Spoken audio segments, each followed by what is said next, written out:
보실 말씀은 마태복음 5장 46절에서 48절까지입니다.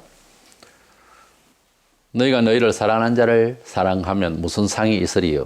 세리도 이같이 아니하느냐? 또 너희가 너희 형제에게만 무난하면 남보다 더하는 것이 무엇이냐? 이방인들도 이같이 아니하느냐? 그러므로 하늘에 계신 너희 아버지의 온전하심과 같이 너희도 온전하라. 아멘. 우리 성도가 세상을 살아가면서 기독교 정신의 중심이 되는 하나님의 사랑으로 이제 살아야 되는데, 어디까지 하나님 그 사랑을 우리가 표현하면서 또 우리를 그렇게 보이면서 살아야 될 것인가 하는 겁니다. 하나님께서 독생자 예수를 이 세상에 우리 죄를 위하여 주셔서 그걸 너무 보편적으로 듣지 말고 나를 위하여 죽으셨다, 이렇게 읽어야 됩니다. 성경을 보실 때는. 그 한 분밖에 없으신 독자예요. 그분을 나를 위하여 희생제물로 삼으셨다. 나의 죄의 벌을 대신하여 형벌을 가하셨어. 대속의 죽음을 죽으셨다. 라고 하는 이 기독교의 하나님의 사랑, 기독교의 내용의 본질에 대해서 그 사랑을 이해할 때, 그 하나님의 사랑은 그냥 단순히 표현할 길이 없다, 이것이 아니고, 그 하나님의 사랑은 우리가 곧 닮아야 할 사랑, 희생입니다. 철학도 아니에요, 감정도 아니고, 그것은 희생입니다. 그래서 사랑은 희생이라는 주제로 말씀을 나누고자 합니다. 먼저 우리 성도가 세상을 살아가면서 이웃을 내 몸처럼 사랑하라 하셨는데, 그 하나님의 사랑으로 살아갈 것이 당연한 것이다 하는 겁니다. 그 하나님의 사랑에 대해서 내가 할 수 있는 만큼 한다, 혹은 내가 하고 싶어서 한다, 그게 아니고 당연하다는 거예요.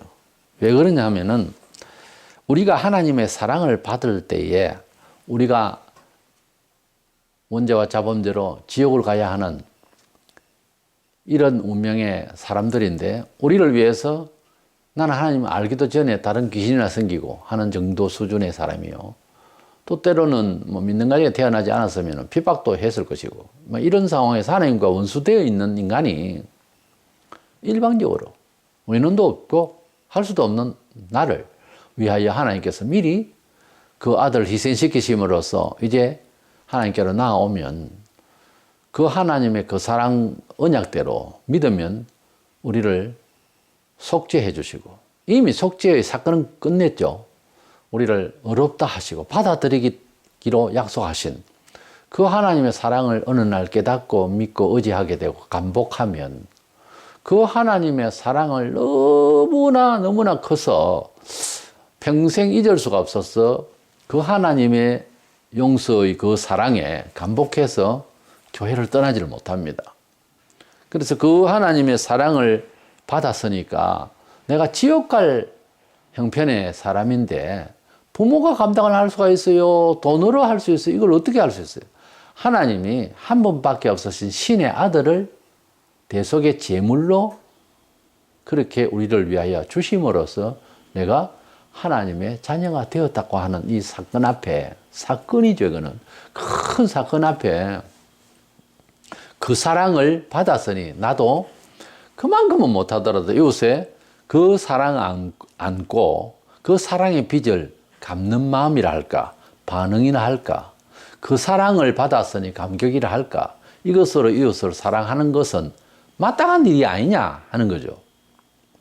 요한일서 4장 11절에 요한은 말하기를, 사랑하는 자들아, 하나님이 이같이 우리를 사랑하셨은지 우리도 서로 사랑하는 것이 마땅하도다 그랬어요. 우리가 무슨 봉사를 한다든지 교회 또는 사회에 어떤 일을 한다든지 협력을 잘하고 헌신적이고 하는 이런 것을 스스로 하면 열심히 또 그렇게 하는 분도 있어요. 예수 믿는 사람이 아닌데도 참 보기가 좋죠. 근데 한계가 와요. 거기에. 보편적으로 그렇게 할 수가 없어요, 사람이. 모두 다 경쟁하고 서로 살아남으려고 그러고 서로 높아지려고 그러고 자기 자랑하려고 그러고 남을 위하여 박수 치지 않습니다, 잘. 그런데 우리가 하나님의 그 사랑을 받은 사람은 좀 차원이 다르죠. 조건을 걸고 하는 것이 아니고 헌신하며 봉사하는 일에 적극 참여할 수가 있는 그런 심령의 운동이 일어나게 되는 겁니다.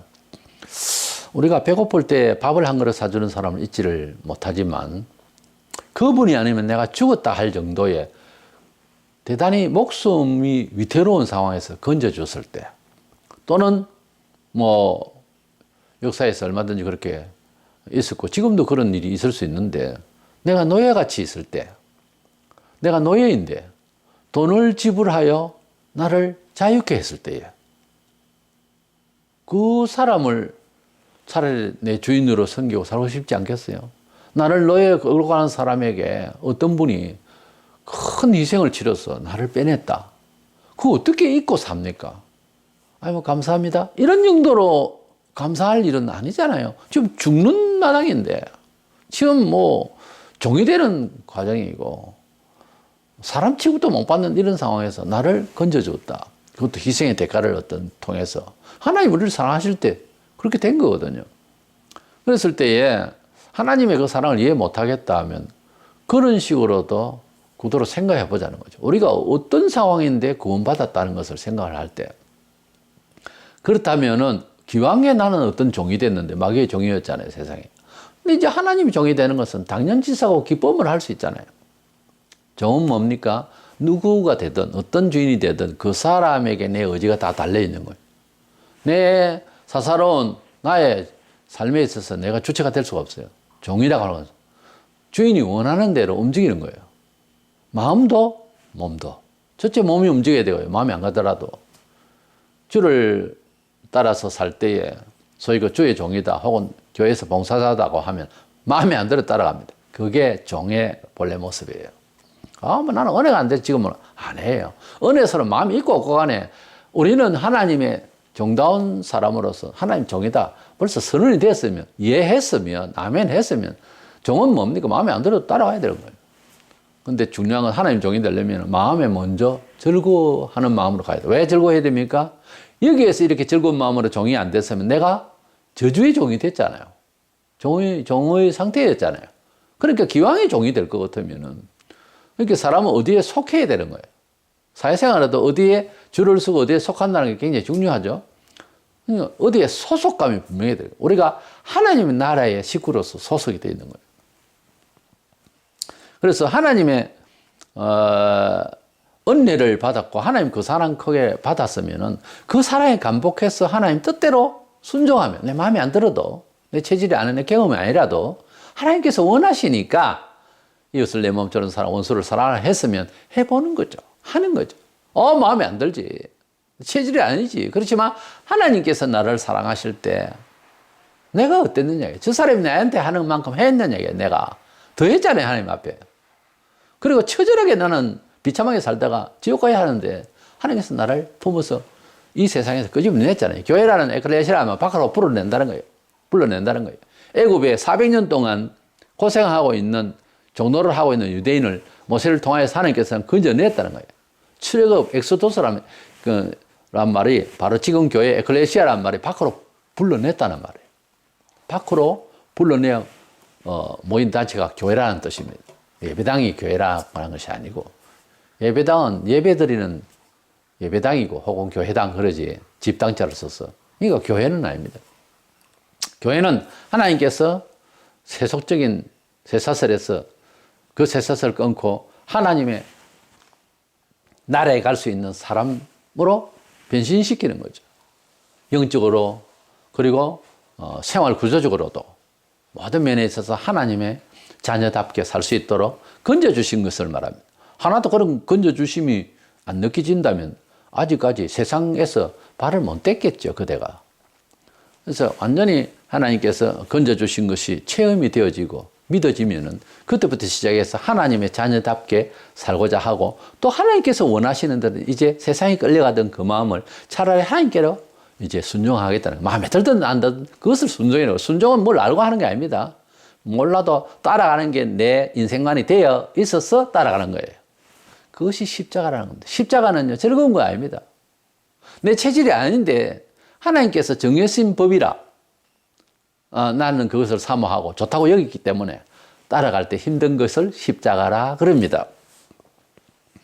내가 신앙이 깊다는 말은 어떤 말인가 하면 정비람이 하나님의 그 사랑을 그만큼 안다는 말이에요.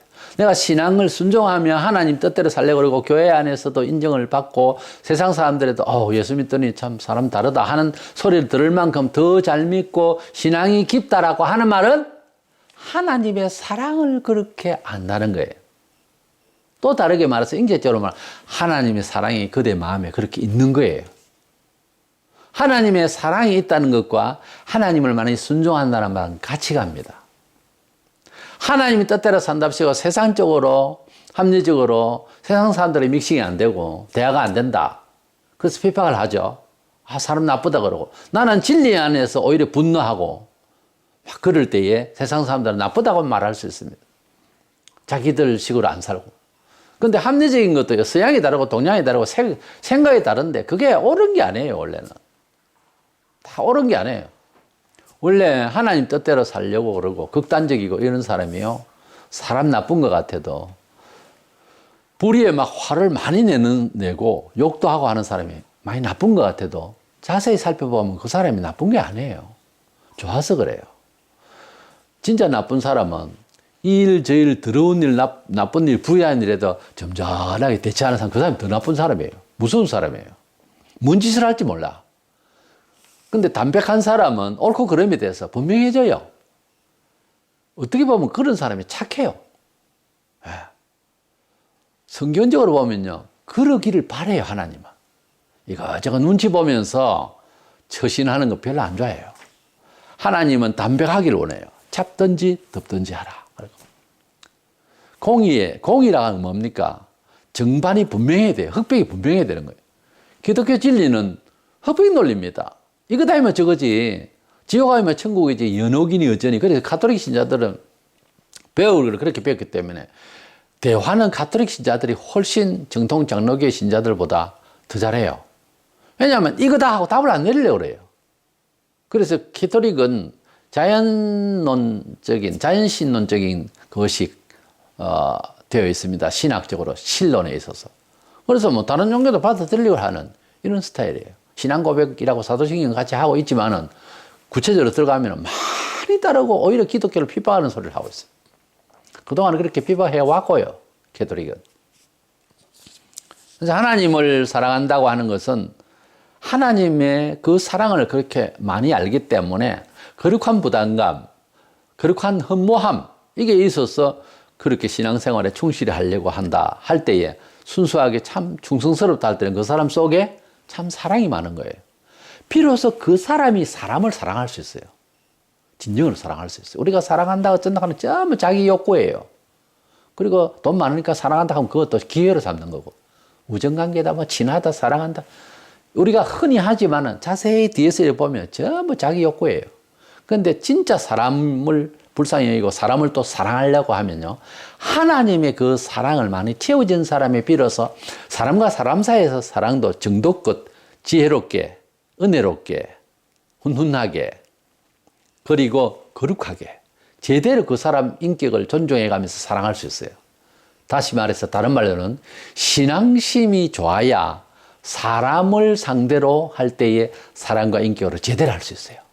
하나님의 사랑으로 들어오면 눈이 확 떠져서 무엇이 옳고 그르고 상대방에 대해서 이 분위기에 대해서 무슨 말로서 이 사람들에게 감동을 줘야 되겠고 위해야 되겠다는 생각이, 지각이 생깁니다. 신앙이 좋다는 말은 하나님이 그 사랑이 주는 지각이 넘치는 거예요. 하나님이 그 사랑을 그만큼 받았다는 거죠. 다른 말로는 내가 얼마나 부족하고 못났다는 것을 아는 사람이에요. 신앙이 깊다는 말은 겸손해졌다는 말이고, 신앙이 깊다는 말은 하나님의 사랑을 안다는 말이고, 신앙이 깊다는 말은 사람과 사람 사이에서 잘할 수 있는 사람이에요. 그런데 신앙은 좋은데 사람 사이에서 안 좋다. 잘못된 신앙이에요. 그건 있을 수 없는 이야기예요. 그래서 사랑한다고 하는 것은 하나님의 사랑을 많이 받았기 때문에 기독교인은 무조건 사랑해야 됩니다. 이것은 당위한 거죠. 왜? 우리가 못 받을 처지에 있던 사람이 구원받고 사랑받았거든요. 그것은 뭐 돈을 얼마 받고 위로를 얼마 받았는 것이 아니고 지옥 가야 할 사람을 살려냈다는, 그러니까 사형수를 내가 사형수인데 말하자면 우리가 모두 다 사형수잖아요. 죽음의 그 선고를 받은 인생이잖아요.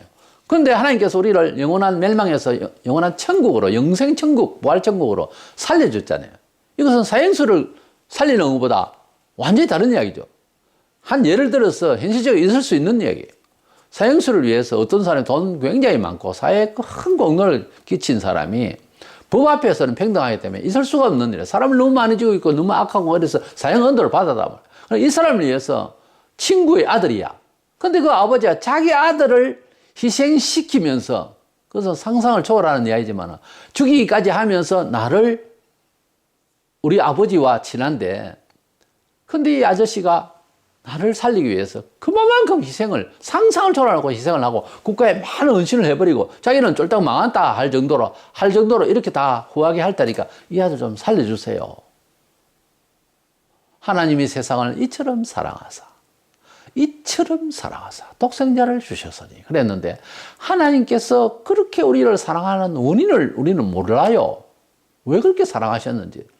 그런데 한 예를 든다면은 우리 아버지와 이 아저씨는 너무나도 우정이 친절해서 너무나도 사랑하고 너무 우정이 깊어서 자식처럼 어릴 때부터 나를 좋아해주고 그렇게 위해주다가, 우리 아버지는 먼저 돌아가셨고 나는 흉악한 범죄인으로서 죄수가 되어서 사형 언도를 받았는데, 이 아저씨가 나를 살리기 위해서 자기 아들을 희생시키기까지 하면서 모든 걸 다 내놓고 국가에 다 바치면서 좀 봐달라고 이랬을 때에 감동 안 오겠습니까? 아무리 법 앞에 평등이라 하지만은 있는 거 전부 다 내놓고 자기 자식도 희생을 완전히 시키고 이 아들을 오히려 살려내야 된다고 라고 할 때 눈물이 앞을 가려서 어떻게 그 형무소에서 감옥에서 나옵니까? 내가 도저히 나갈 수가 없다고 할 지경인데도 판사도 와서 나가도 된다 그러고 아저씨가 나를 잡아 끌고 나오라 해서 어쩔 수 없이 눈물로 그 현장에서, 정말 현장에서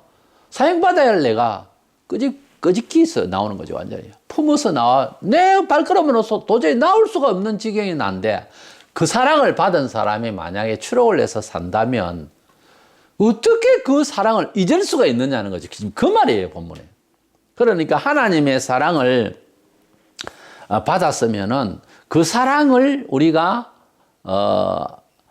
이제 반응을 하는 것이, 그 사랑을 받았으니 그런 사랑의 마음으로 사회에 나서 이제 우정관계, 이웃의 관계에서 사는 것이 마땅하지 않느냐. 요한은 그렇게 말하는 거예요. 사랑은, 하나님의 사랑을 하고 사는 것이 기독교인으로서는 뭐다? 당연한 일이다. 당연히 해야 될 일이다 하는 거예요. 그리고 두 번째로는 이 본문을 충실히 이제 해석하기 위해서는 사랑이라고 하는 것은 하나님께서 우리를 사랑하실 때에 그 사랑하신 것은 감정이 아니고 철저한 실질적 아들을 십자가에 못 박히게 하시고 헌신이 있었어요. 동시에 아들이 부활 영광스러운 몸으로서 다시 하나님 아들로서 무죄하심을 증명하기 위하여 부활의 그 몸을 또 주셨네요. 그래서 하나님의 사랑으로 산다는 이것은 종교적 도덕성으로 세상 사람들이 이해해요. 근데 그게 아니고 그 사랑으로 사는 것은 신앙법이고요. 그 사랑으로 사는 것은 나중에 상이 있어요. 또 그냥 당연히 할 뿐인데, 그런 스타일로 살 뿐인데도 상이라는 게 있다는 거지. 이게 중요한 거예요. 우리가 하나님을 믿고 하나님이 그 사랑을 받았는데 그 사랑대로 살아야 되는 것이 앞서 말씀드린 대로 당연한 줄은 알아요. 논리적으로는 이해가 되는데 실제 그 사랑을 실천하려면 또 힘들잖아요. 왜냐하면 내 체질이, 내 인격이 그만큼 안 돼 있단 말이에요. 분명히 하나님 그 사랑 큰 것은 알겠는데, 그런데 그렇게 사랑을 실천하면서 살기가 상당히 힘들어요. 뭐 이웃 관계에서 이웃과의 정을 나누고 그런 정도는 불신자들도 한다는 거지. 본문의 46절에 너희가 너희를 사랑하는 자를 사랑하면 무슨 상이 있으리요? 세리도 이같이 아니하느냐. 그때 당시에 세리라고 하면은 세관장을 비롯해서 세리 그 일을 하는 사람들 전부 도둑놈들이었어요. 말하자면. 삭개와 회개할 때 그가 말하는 걸 보면 그때 당시나 지금이나 종교가 부패하면 사회가 더 부패한데 그 관리들이 다 죄인들이었어요. 그 중에서 세리는 막 면허증을 가진 강도라 할 만큼 그렇게 남의 걸 착취하고 그랬었습니다. 세금을 매길 게나 안 매길 게나 그냥 빼냈습니다. 근데 그런 사람도 이웃이 나를 사랑하면 오는 말이 고와야 가는 말이 곱다. 뭐 이거는 다 된다 이거죠. 불신자들도. 그러니까 그런 차원에서 사는 것은 성도로서 살아가는 태도가 아니라는 거죠. 그거는 자연인들이 하는 거죠. 예수 믿으면서 그런 정도도 못한다 하면 흉악한 거죠. 교인으로서. 근데 불신자들도 그래 한다면 나한테 잘해준 사람을 내도 잘한다. 그럼 불신자들도 한다고 하나님 안 믿어도 동무들도 그렇게 합니다. 자세히 살펴보면. 내게 잘해주면 내가 잘해줄 수 있다. 그런데 그걸로는 세리들도 강도 같은 세리들도 한다 이 말이에요. 그러나잖아요 지금. 그래서 이런 것은 기독교인이라고 하는 명분으로서 내가 사랑의 역사를 한다, 생활을 한다고 말할 건덕지가 아니다. 그런 범위는 아닌 거예요. 그래서 그러면 그 이상의 어떤 사랑을 해야 되잖아요. 거기에는 희생이 따르는 거예요.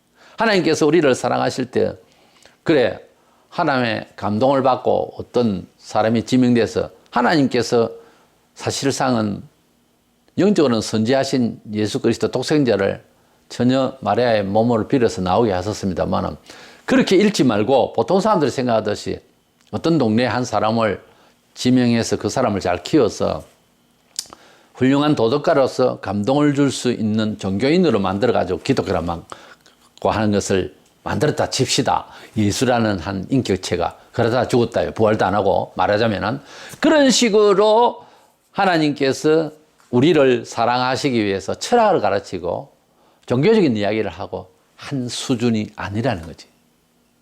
하나님은 실질적으로 아들을 못 받게 한 거예요. 살려달라고 겟세마네 동산에서 기도하실 때도 아무 말씀 안 했었어요. 죽어야 된다. 너는 희생하도록 내가 보낸 거다. 그 아버지 뜻대로 하옵소서 할 때까지 아무 말씀이 없는 거예요. 응답받으려고 해도. 우리가 무슨 응답받기 위해서 뭐 기도를 하잖아요. 근데 막 하나님 얼굴에 막 옷자락도 하나 안 보이고 전혀 그럴 때가 있어요. 그럼 기다리거나 하나님 원하시는 대로 갈부려요. 두벅두벅. 예수님께서 그랬잖아요. 하나님 살려주세요. 아버지 살려주세요. 그러면은 죽으라든가 살아라든가 무슨 말씀이 있어야 될 거다. 말씀이 있었습니까? 없어요. 그게 뭔가 하면 미리 말씀하셨잖아요. 사명을 주셨잖아요. 그게 응답이라는 거지. 지금 뭐 네가 몸부림치고 하는 거는 내가 알지만은 안 된다 이거죠. 그래서 예수님께서 아버지 뜻대로 하옵소서 하는 말은 음성을 들려주세요 그 말이고 미리 아버지께서는 나를 희생시키려고 세상에 보내셨지 않아요. 그럼 그 뜻대로 하세요 그 말이에요. 우리가 신앙생활에서 무슨 기도를 하는 응답이 있니 없니 그러지 말고 내가 이미 받아 있고 그대로 살아야 되는 어떤 다른 점이 있으면 그대로 가야 되는 거예요. 그러면서 자기 신앙을 위해서 더 발전적이고 또 하나님 위한 것이 있으면 기도할 뿐이죠. 응답이 좀 늦을 수 있지만 반드시 하나님은 들어 응답하시는 때가 옵니다. 우리가 하나님의 사랑을 실천하고 하나님에 대한 그 사랑을 받았으면 그대로 실천을 해야 되는데 그 실천이 그렇게 쉽지는 않습니다. 예수님께서도 하나님께서 이 세상에 보내시면서 모든 권세를 주시고 그걸 능력을 발휘하게 하시고 그리고 때가 되어서 십자가에서 못 박는 이런 대속의 죽음을 맞이하실 때에 예수님은 아버지의 뜻대로 산다고 하는 이 내용을 알고 계시고 그리고 알고 오셨어요. 그러면서도 죽음의 잔을 지나게 해달라고 기도하시는 순수 인간적인 이 모습이 보입니다. 그런데도 아버지의 뜻대로 생활을 하려고 하는 마음으로 갈 때는 여기에는 뭐가 있습니까? 헌신과 봉사가 순종이 있는 거예요. 예수님도 하나님을 위하여서 자기 사명을 할 때에 희생이라고 하는 스스로의 희생이 없이는 이 일을 못했잖아요. 감정은 지금 안 죽고 싶어서 기도했잖아요. 마지막 날 목요일 날 밤에 겟세마네 동산에서 피땀 흘려 기도하실 때요. 그렇지 않아요. 다른 날은 피땀 흘려 기도했다는 말이 표현이 안 돼 있어요. 얼마나 살고 싶어서 그렇게 기도했겠어요. 어떻게 보면. 그래도 아버지의 원대로 내가 희생돼야 된다고 하는 매 일찍부터 주신 그 사명대로 내가 하겠습니다라는 각오를 할 때에는 뭐가 따릅니까? 순종이 따르지 않습니까? 여기에는 헌신하는 자기 희생이라는 것이 따르지 않으면 감당을 못 하잖아요. 우리가 하나님을 믿고 하나님의 사랑을 받는다고 할 때에 또 하나님 사랑을 실천한다고 할 때에는 주로 보면은 내 감정에 두거든요. 뭐라고 하냐면은 그대로 살아야 되는데 잘 안 되면 남이 또 막 봉사하고 사랑으로 막 역사하고 하는 걸 보면서 저 사람 사랑의 은사를 받았다 그래요. 목사는 옆에서 무슨 생각이 들면 그 입을 확 찢어놓고 싶어요. 솔직한 말로. 사람이 그 사랑을 나도 해야 될 텐데 하는 사람이면 내가 좀 괜찮게 봐요. 남이 하는 일, 남이 헌신하는 것은 저절로 되어지는 어떤 신의 힘으로 되어지고 저거는 그냥 은사를 받았다 그러고. 그대나 그 사람이나 하나님의 사랑을 실천한다고 하는 것은요, 어려운 거예요. 쉬운 게 아니라 남이 하는 일이 쉽습니까? 누가 간증을 하고 이러면, 은혜를 받았다, 저 사람. 그럼 나는 은혜를 못 받았기 때문에 안 된다, 이거지.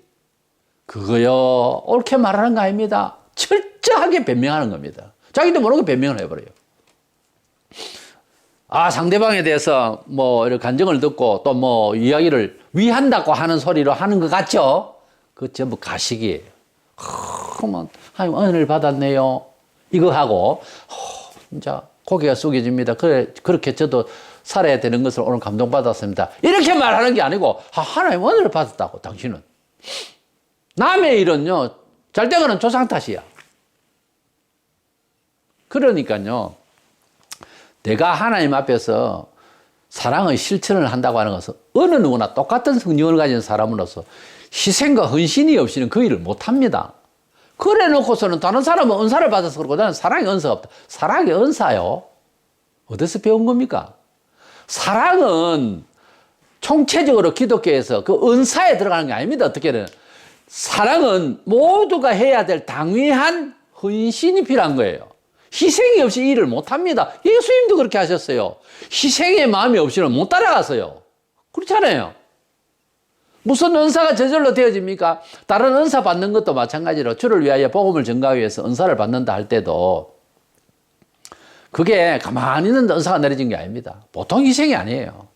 간절히 사모하되 그것을 주를 위하여서 희생하기 위해서 쓰이기 위해서 은사를 받는 거예요. 그 중에 제일은 사랑이라 그러죠. 사랑이 무슨 은사입니까? 사랑은 누구나 보편적으로 희생적인 마음이 없이는 못 해나갑니다. 이것을 십자가라 그래요. 남이 하는 거는 쉽게 보이고 나는 사랑의 은혜를 못 받아서 너는 안 한다. 그거는요, 변명 중에서도 가장 추한 변명이에요. 간사스러운 게 아니라 아예 떼놓고 자기를 가식하는 거예요. 그러면 하지 마세요. 사랑의 헌신은 모두가 다 의무예요. 모두가 다 십자가예요. 남이 하는 건 쉽게 보입니까?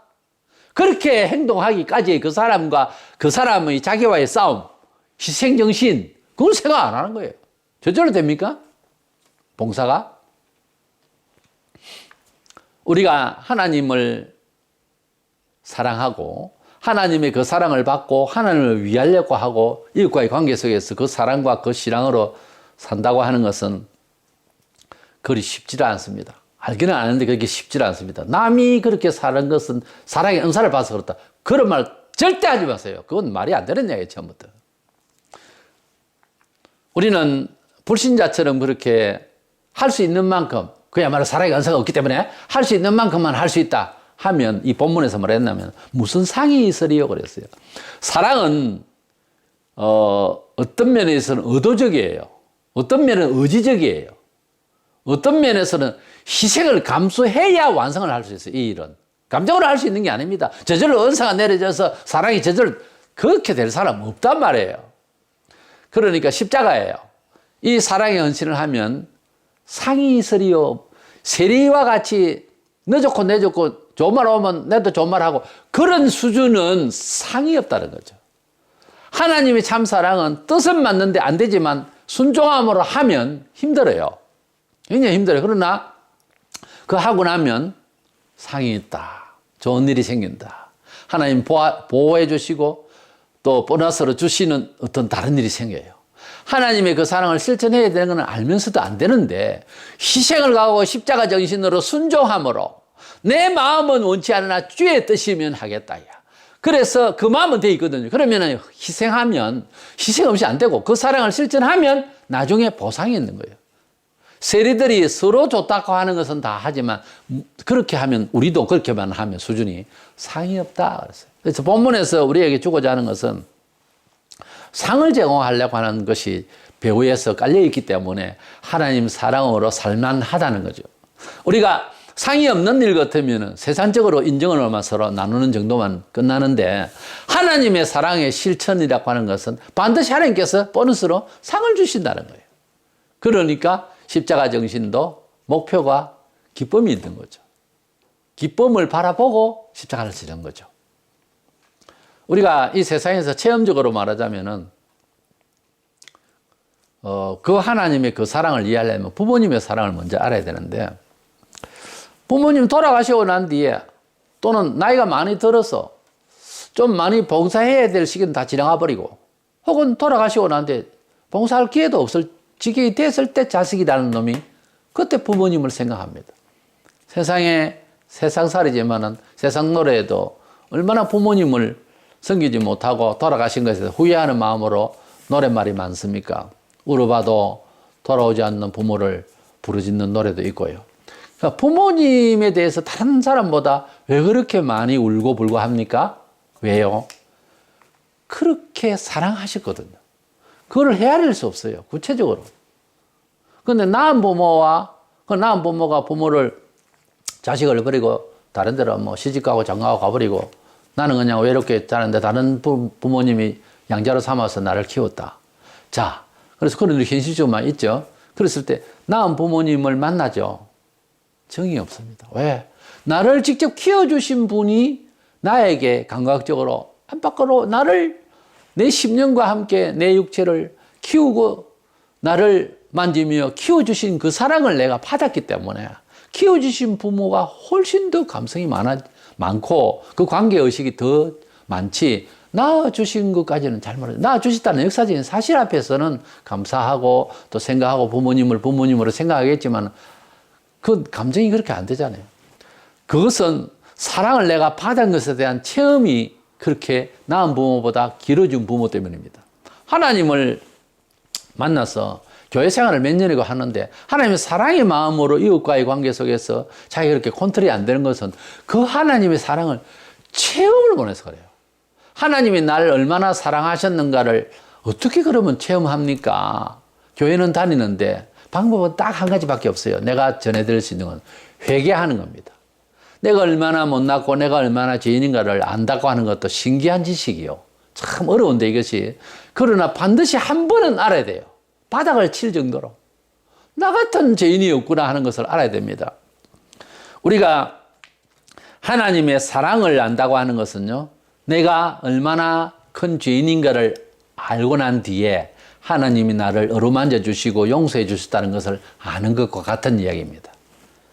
때문에 우리가 성도로서 인생을 살아가는 이익 중에 하나님의 사랑으로 대하고 말해주고 반응했고 하나님 사랑으로 충성하고 하나님 사랑으로 봉사하고 하나님 사랑으로 살았다고 하는 하나님 사랑 때문에 모든 일에 은행심사에 대처했다고 하는 그 이력만큼 아름다운 삶이 없습니다.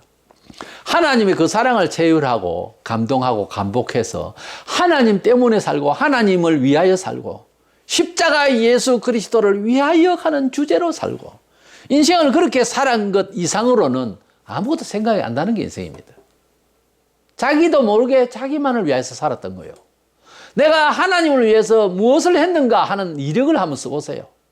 인생 예수 믿으면서 수십 년을 믿으면서 나는 하나님을 위해서 무엇을 위하려고 했던가를 이력을 한번 써보라고. 이력 써요.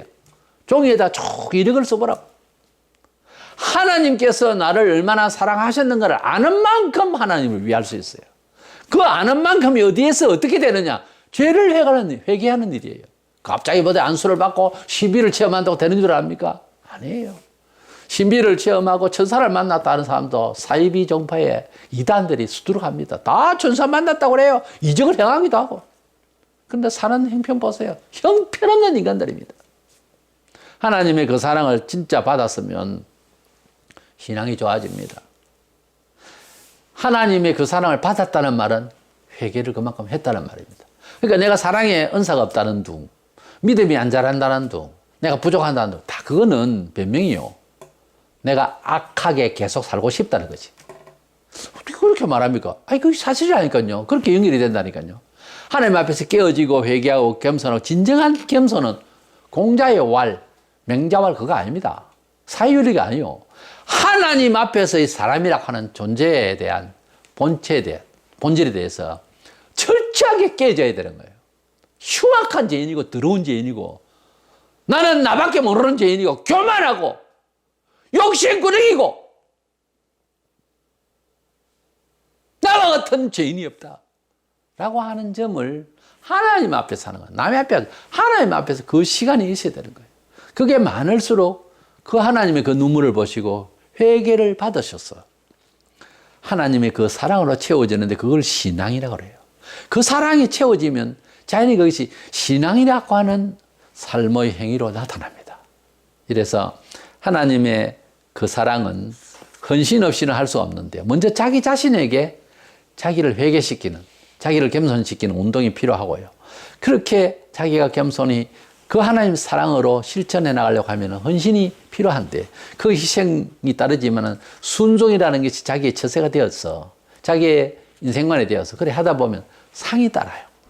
그 사랑, 그 은혜의 그 마음을 가지고 살다가 많은 상을 받는 저와 여러분 되시기를 축원합니다.